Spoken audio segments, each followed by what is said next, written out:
Bueno, en esta ocasión vamos a hablar de farmacodinámica como, como temas a desarrollar.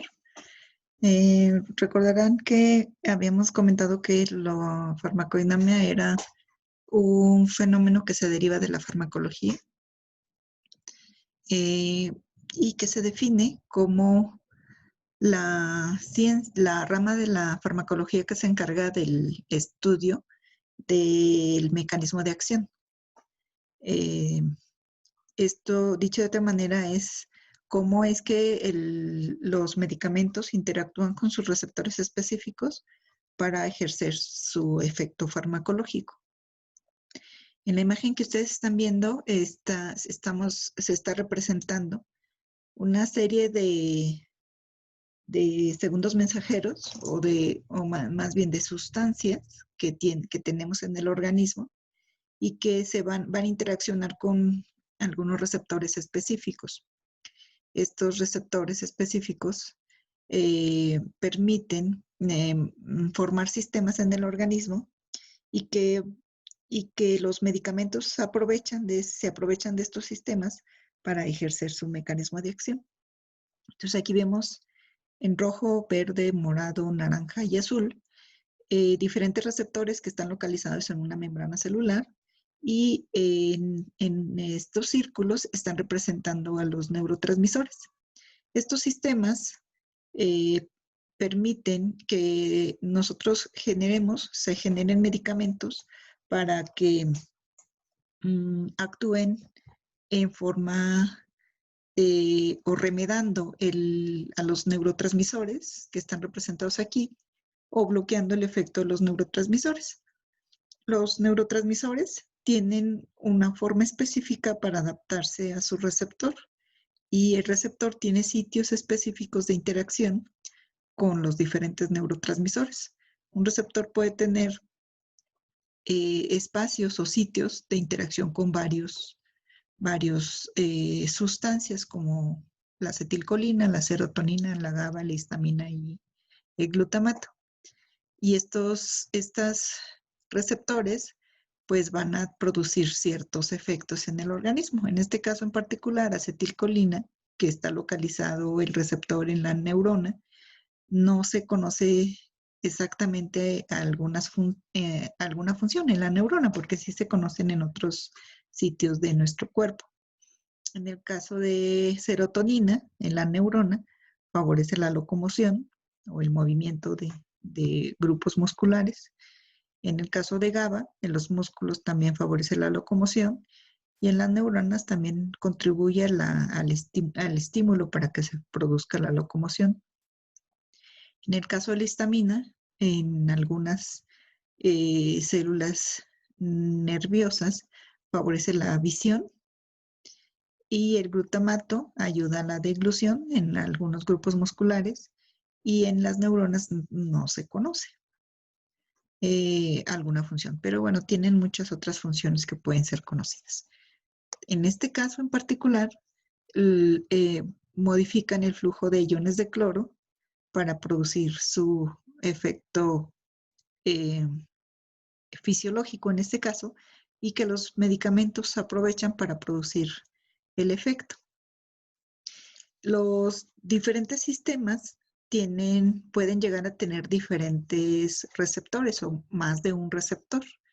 Y en esta imagen nosotros identificamos que existen, por ejemplo, receptores en una terminación nerviosa, receptores para histamina, para adrenalina, que son estos 5 que ustedes ven aquí, alfa, beta, alfa 1, alfa 2, beta 1, beta 2, para dopamina y para acetilcolina, que serían los receptores M. Y podemos ver un ejemplo de ranitidina, que este es un medicamento que actúa sobre receptores H o histamina de tipo 2. Ranitidina, como efecto final, va a tener una disminución de la producción de ácido clorhídrico y por lo tanto se utiliza para la gastritis. Acá tenemos otro ejemplo que es la domperidona, que también bloquea el efecto de liberación de dopamina en los receptores D2 y este medicamento es utilizado como antiemético, quita las náuseas y el vómito. Y en el caso, otro caso, atropina, bloquea, se une al receptor muscarínico, bloqueando o compitiendo con acetilcolina para evitar que haga su función. Es un antagonista, en los tres casos son antagonistas, y lo que hace atropina es que quita el efecto de acetilcolina en los sitios donde actúa, ¿sí? Tenemos muchos sitios en donde actúan los receptores acetilcolina. Entonces, la interacción del fármaco con el receptor puede ser en forma de bloqueador, como es los tres casos, por eso aquí está el signo negativo, o puede ser en forma de estimulador, que aquí tendría que tener un signo positivo, y los efectos pues van a ser completamente diferentes, si son bloqueadores. Cuando un transmisor o un fármaco que es parecido a este transmisor se une a su receptor, se necesitan de ciertas moléculas en las células para que se amplifique la respuesta farmacológica. Si la respuesta farmacológica depende de la norepinefrina, en este caso, de la interacción de norepinefrina con su receptor, la respuesta sería muy pobre. Entonces lo que hace es que se auxilia de segundos mensajeros o de algunas moléculas que van a interactuar con otras más para poder tener una respuesta suficiente para que al paciente se le quite la sintomatología. Por eso depende mucho de dónde esté localizado el receptor y de cuál es su respuesta específica para que haya un efecto farmacológico adecuado.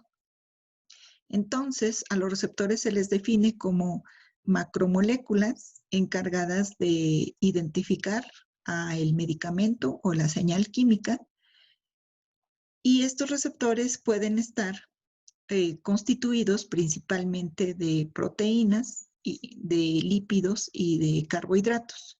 Por eso son macromoléculas. Los receptores pueden estar localizados en varios sitios en la célula, en la membrana celular, y se les llama receptores membranales, en el citoplasma de la célula y se le llaman receptores citoplasmáticos, o en el material genético de la célula, en el núcleo, y se les llaman receptores nucleares. De tal manera que ahí tendríamos una primera clasificación de los receptores, que serían los receptores, clasificación de los receptores por su localización, y se clasifican en los tres que les acabo de mencionar: membranales, citoplasmáticos y nucleares. La interacción del fármaco con el receptor tiene que tener afinidad, es decir, que debo de tener una llave para una cerradura específica. Y puede haber muchas llaves, pero no pueden producir efecto a menos que haya afinidad, ¿sí? Y también deben de ser específicos. Entonces, si yo estoy diciendo que actúan sobre el sistema colinérgico, solamente sobre ese sistema pueden actuar. No pueden actuar sobre otros sistemas, aunque haya esos sistemas en el cuerpo. Y entonces se necesita el medicamento, el receptor, y la interacción del medicamento con el receptor tiene que estar estabilizada. Esa interacción nos da la eficacia de la interacción del fármaco con el receptor y por lo tanto el efecto, la eficacia como efecto. Una vez que se une el fármaco con el receptor, puede haber tres diferentes tipos de respuestas: que se modifique el flujo de iones en el interior de la célula, que tenga cambios en la actividad enzimática, que estimule algunas enzimas, o que modifique la producción de algunas proteínas que se necesiten para producir el efecto del medicamento. Aquí está la definición de afinidad. Es la capacidad que tiene un fármaco de unirse o interaccionar con el receptor específico y formar enlaces para estabilizarse. Y la eficacia es la capacidad para producir la acción fisiofarmacológica después de la fijación de la interacción del fármaco con el receptor y que se traduciría en el efecto. Las formas de estabilización del fármaco con el receptor se da a través de estas fuerzas químicas, ¿sí? Interacciones covalentes, interacción electrostática, interacción dipolo-dipolo, ion-dipolo, fuerzas de Van der Waals o interacciones hidrofóbicas. La que es más fuerte es la interacción covalente, donde una vez que se une el fármaco con el receptor, ya no puede tener otro efecto, sino que ya no puede revertirse el efecto, sino que lo que hace el cuerpo para eliminar esta interacción es reciclar al receptor. ¿Cuáles son las rutas que siguen o las funciones que siguen los receptores una vez que interactúan con el medicamento?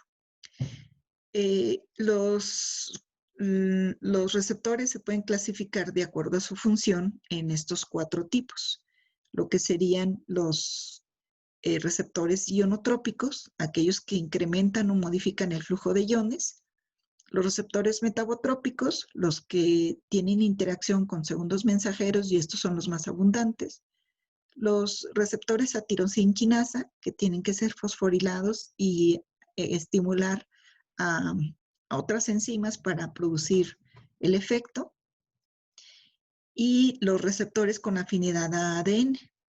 De estos 4, los últimos 2, el receptor asociado a tirosina quinasa, nada más hay un ejemplo en el cuerpo humano, que es la insulina.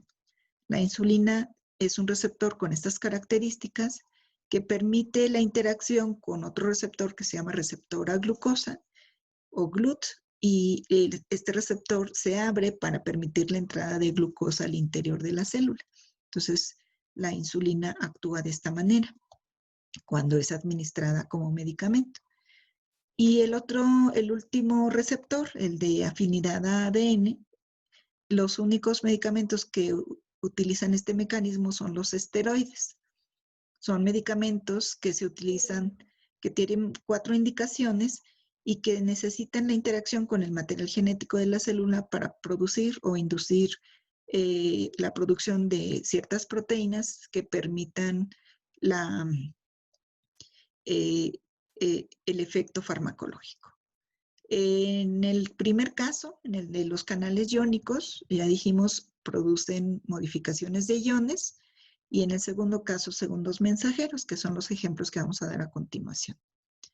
Entonces, en el caso de los receptores acoplados a canal iónico, tenemos varios ejemplos: los receptores nicotínicos de acetilcolina, los GABA y GABA-C de GABA, los receptores a glicina a nivel del sistema nervioso central, y los receptores a serotonina, que bueno, van a tener muchas funciones y que como están ahí presentes, también tenemos medicamentos que actúen sobre cada uno de estos receptores. El receptor a glutamato aspartato y los receptores purinérgicos. Estos lo que hacen es que modifican el flujo de iones, y esto hace que haya una respuesta farmacológica. En el segundo caso, en el caso de los receptores metabotrópicos, son receptores acoplados a unas proteínas que se llaman proteínas G, y estas proteínas tienen la capacidad de activar segundos mensajeros para producir el efecto o amplificar el efecto de la interacción del fármaco con el receptor. Son de los más abundantes en el cuerpo humano y están implicados en varios procesos fisiológicos, por lo cual los medicamentos se aprovechan de estos procesos para producir el efecto farmacológico. Entonces necesitamos, igual que en el otro caso, el medicamento, el receptor, la llave, la cerradura, la presencia de los segundos mensajeros, y pueden haber varias respuestas en función de los sistemas que activen. Algunos ejemplos de estos receptores que utilizan los medicamentos para producir efecto serían los receptores muscarínicos de acetilcolina, los adrenérgicos de adrenalina, y aquí tenemos alfa y beta, los dopaminérgicos de dopamina, y tenemos 5 tipos, los serotoninérgicos de serotonina, y tenemos también 5 tipos, 1, 2, 3, 4 y 5, y los receptores a opioides, donde tenemos 3 tipos, que serían mu, kappa y delta. Bueno, aquí vemos el receptor a proteínas G, que es un receptor con esa forma específica. Esta colita que tiene arriba permite la interacción del fármaco, y la colita de abajo permite la interacción con la proteína G, que esta es esta proteína de tres subunidades. Esta proteína, una vez que el medicamento tiene interacción con el receptor se mueve esta cola para interaccionar con la proteína G, y va a producir cambios para producir el efecto, ¿sí? En este caso, el receptor se disocia y interacciona con una proteína efectora para producir el efecto, como se ve aquí. Y las rutas que siguen los receptores de segundos mensajeros, pues son estas 3. La ruta de adenilato ciclasa, guanilato ciclasa y fosfolipasa C. Estos serían específicamente los segundos mensajeros que amplifican la respuesta ante la administración de medicamentos. Y adenilato ciclasa, guanilato ciclasa y fosfolipasa C, como lo ven aquí, además, interaccionan con otras muchas más moléculas para producir enzimas efectoras, transportadoras, proteínas contráctiles, o modificar el flujo de canales iónicos para producir el efecto. Estos son los sistemas: el de la adenilato ciclasa, la proteína G, la disociación de la molécula, y bueno, acá tenemos tanto un ejemplo de un inhibidor como de un estimulador, y pues van a actuar sobre adenilato ciclasa, MP cíclico, y aquí pondremos tener la estimulación del efecto o el bloqueo del efecto. Aquí está el de fosfolipasa C. Igual, el receptor, la interacción con la proteína, la estimulación a la liberación de fosfolipasa C, y una serie de cambios bioquímicos que permiten la estimulación o inhibición dependiendo del efecto del medicamento. Algunos ejemplos de fosfolipasa C y adenilato ciclasa que ocurren fisiológicamente con receptores en sistema adrenérgico: con alfa-1, contracción de músculo lisovascular; con alfa-2, control presináptico de la liberación; con beta-1, estimulación de músculo lisocardíaco; y con beta-2, relajación de músculo lisovascular. Aquí, por ejemplo, podríamos encontrar como efecto un incremento de la presión arterial, y cuando yo le doy un medicamento que bloquee este efecto, pues disminuyó la presión arterial. En podremos ver un incremento de la actividad cardíaca, y cuando yo le doy un inhibidor o un bloqueador, entonces bajo la frecuencia cardíaca. Y en el último caso, hay una relajación de músculo liso bronquiolar que se puede utilizar, por ejemplo, para los pacientes que tengan problemas respiratorios, y que utilizando medicamentos que sean agonistas o antagonistas de estos receptores, pues voy a tener un efecto de aumento en la respiración. En el caso del receptor con actividad enzimática, dijimos, el caso es insulina. Entonces aquí tendríamos la insulina, que obviamente pues no son pastillas, sino inyecciones, ya que se administra por vía subcutánea. Estas buscan a su receptor, el receptor interactúa con el otro receptor a través de esa actividad enzimática, y permiten pues la entrada de la glucosa al interior de la célula para que disminuyan los niveles de glucosa en sangre.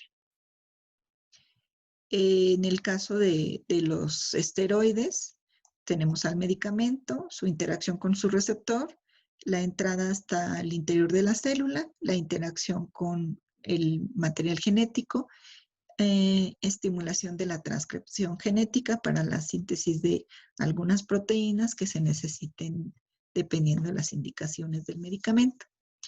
En el caso de canales iónicos, como respuesta ya sea a receptores ionotrópicos o como respuesta como segundos mensajeros a receptores metabotrópicos, tendríamos estos canales que permiten el cierre o apertura de esos canales con el incremento o disminución del flujo de los iones para esperar un efecto.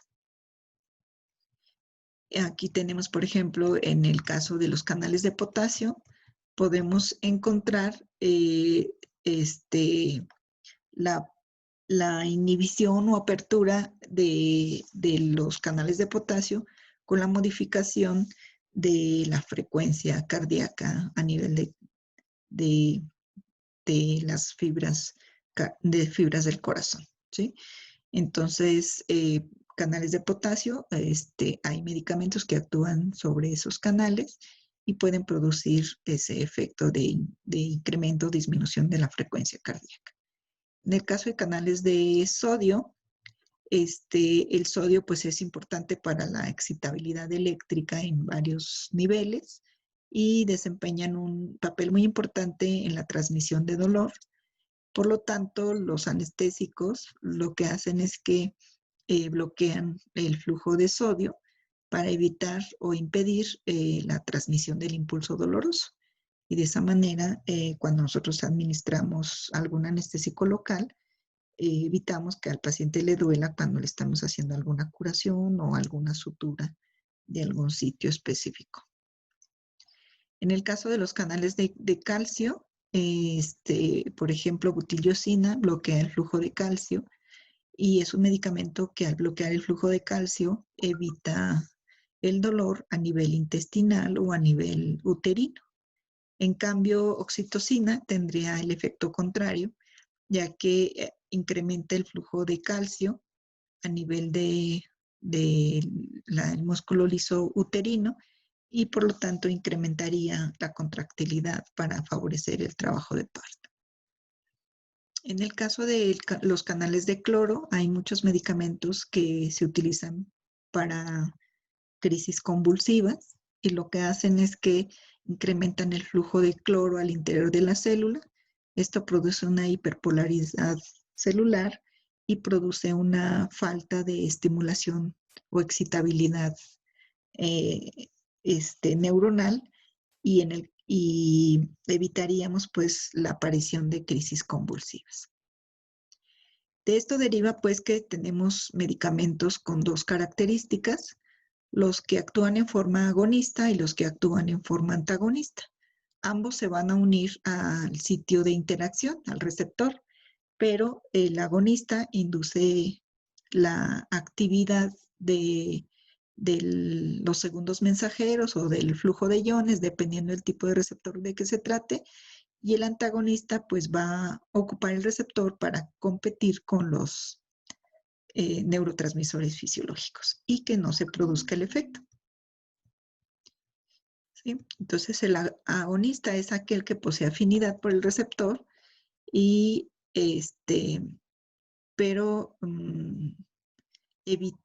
y favorece pues la respuesta fisiológica del receptor. Y en cambio el antagonista pues hace lo contrario, ¿sí? Presenta afinidad al receptor, pero no desencadena ninguna respuesta o inhibe la acción de la sustancia agonista. Y bueno, hay diferentes tipos de interacciones antagonistas que compiten con el receptor, que son funcionales o que son químicos, que bloquean químicamente el efecto. En el caso de los antagonistas químicos, en el caso de funcional, pues se producen cuando dos fármacos interactúan con receptores contrapuestos y cuando compiten con la sustancia fisiológica. Podemos también tener dos tipos de respuesta, o sea, una respuesta única ante la interacción del fármaco con el receptor, como se ve en la figura A, y podemos tener dos tipos de respuesta que pueden ser benéficas ambas, o una benéfica y otra como efecto indeseable, ¿sí? Entonces podemos tener la interacción del fármaco con el receptor, puede dar diferentes tipos de respuestas que en la gran mayoría pues esperamos sean benéficas para el receptor, para el paciente. En el caso, también podemos tener un efecto 1 y un efecto separado que podría ser benéfico, como sería el segundo efecto, pero que depende pues de diferentes receptores o de receptores parecidos. Bueno, los receptores están presentes siempre en nuestro organismo, pero ciertas circunstancias incrementan la expresión de estos receptores. Entonces, los receptores normalmente siempre se están moviendo, expresando y dejando de expresar dependiendo de la situación fisiológica del paciente. Entonces, a esta expresión se da en función de una situación que se llama turnover, en donde cuando se necesita que se expresen, pues como que se giran hacia la expresión para que haya una presencia de este receptor, pero cuando no se necesita, pues el organismo se encarga pues de no expresar estos receptores. Y o los desintegra, se expresan un tiempo y luego los recicla. Esta regulación puede ser también a la alza o a la baja y se le denomina regulación a la alta, que en inglés se le llama outregulation, y a la baja downregulation. Esto va a permitir que los receptores siempre estén presentes cuando se necesiten y cuando ya no se necesiten se den una regulación a la baja, dependiendo pues de la circunstancia clínica del paciente. Los receptores también pueden desensibilizarse.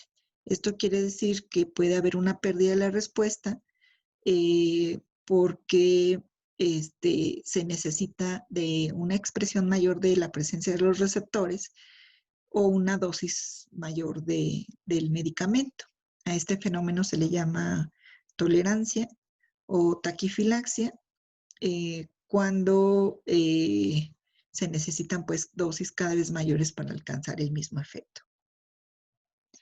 También los receptores participan en los fenómenos de hipersensibilidad, que es un incremento de la respuesta o es cuando el paciente es alérgico a la presencia del medicamento y pues la única manera que tenemos de controlar este fenómeno pues es tratando el fenómeno de hipersensibilidad en forma clínica.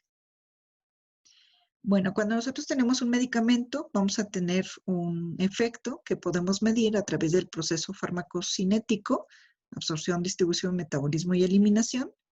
Y este fenómeno, cuando cambiamos la escala a una escala logarítmica, esta gráfica es la misma que esta, vamos a tener en vez de una parábola una sigmoidea. Esta sigmoidea me permite identificar algo que se llama potencia. En esta gráfica podemos ver tres medicamentos que tienen un efecto A, un efecto B y un efecto C. El efecto A se ve en la línea azul, el efecto B en la línea verde y el efecto C en la línea lila. Este efecto me permite identificar que en estos tres medicamentos el azul es el que es más potente porque el azul necesita menos dosis comparada con el verde y el lila para producir el 100% de efecto, que suponemos que este sería el 100% de efecto. Entonces, en la siguiente gráfica, en la gráfica B, ustedes verán pues que entre más cercano esté al punto de origen, al 0, el medicamento es más potente, ¿sí? En cambio, cuando yo quiero identificar la eficacia del medicamento, o sea, qué tanto efecto tiene, comparando estas tres líneas, el azul, la lila y la morada, entonces aquel medicamento que llegue más pronto al 100%, o no más pronto, sino que llegue al 100%, es el que es más eficaz. Entonces, comparando estos tres, el azul es más eficaz comparado con el lila y con el morado, la línea morada, ya que en el caso del el lila, si se fijan, alcanza como un 40% y en el caso del morado alcanza como un 20%. Entonces, comparando estos tres, el azul es más eficaz porque es el que llega más cercano al 100%, ¿sí? En estos tipos de gráficas. Por lo tanto, cuando yo administro un medicamento, están ocurriendo diferentes fenómenos. El fenómeno de farmacocinético, en que implica la absorción, distribución, metabolismo y eliminación del medicamento, y simultáneamente está ocurriendo el proceso farmacodinámico, en donde el medicamento interacciona con su receptor específico y va a producir una serie de señales. ¿Cuál? Pues va a depender del tipo de medicamento y el tipo de receptor al cual se esté uniendo para que produzca un efecto a través de adenilato ciclasa, guanilato ciclasa, fosfolipasa C o las rutas que ya mencionamos hace un momento, ¿sí? Entonces, bueno, esto es lo que es el proceso farmacodinámico y eh, este es lo que hay que conocer de este fenómeno.